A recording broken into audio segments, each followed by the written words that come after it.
Live. Morning, good morning to yourself and good morning, listeners. Good.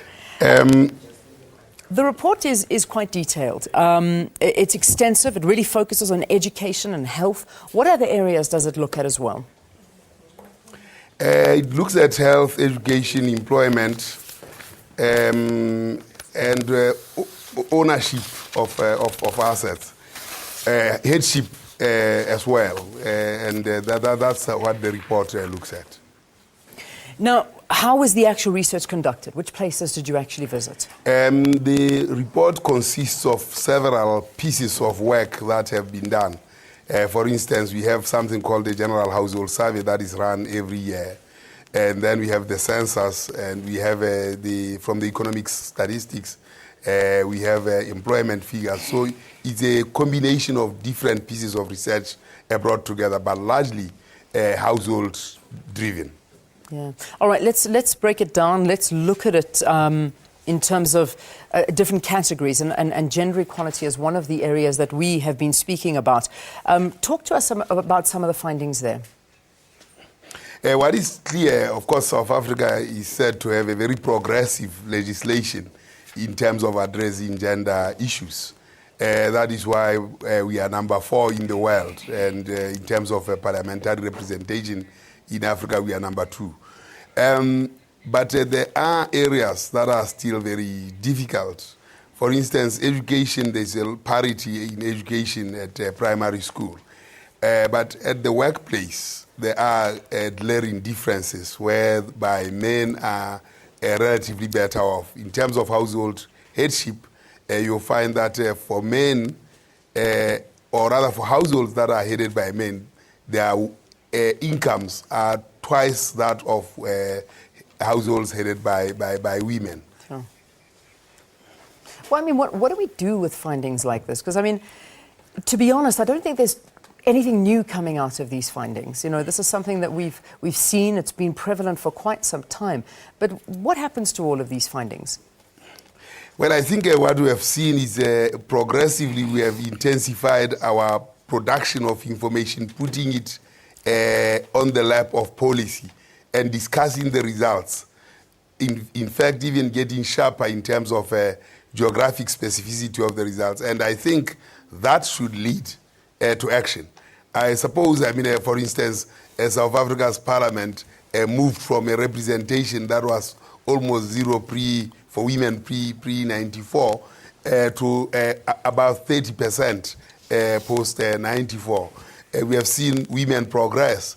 So monitoring by how much they are progressing, given that they are 52% of the population, but they are not as represented in institutions of the state, including in employment, is a matter for policy concern, that there should be parity there. Yeah. So also including issues like, although percentage-wise, tertiary education, women percentage-wise are lower, but even those who have higher tertiary education do not get as good jobs as men who at times don't even have the tertiary education.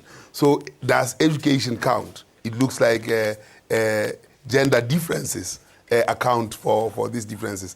Take, for instance, a transfer of traditionally what used to be done by women.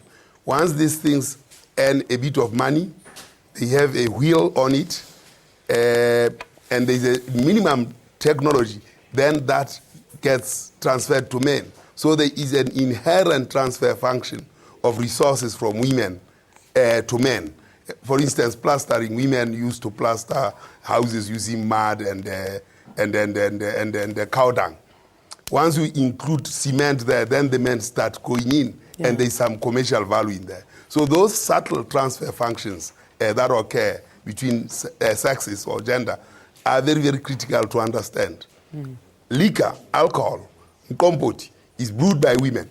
Once it becomes clear beer, you find that it's men all over, in the boardrooms, everywhere else.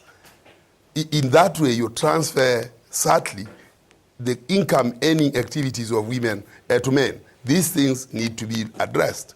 Yeah. Very interesting findings. What else stood out for you? I mean, when you conducted this, I mean, what was something that sort of really almost surprised you doing this?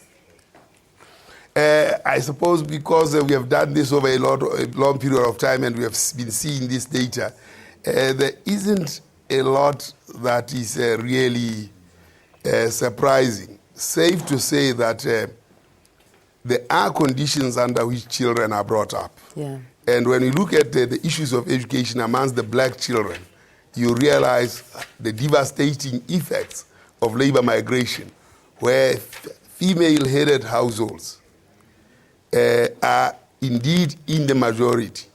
And if the earnings are lower, the likelihood of the children, more generally, to actually go to school are limited.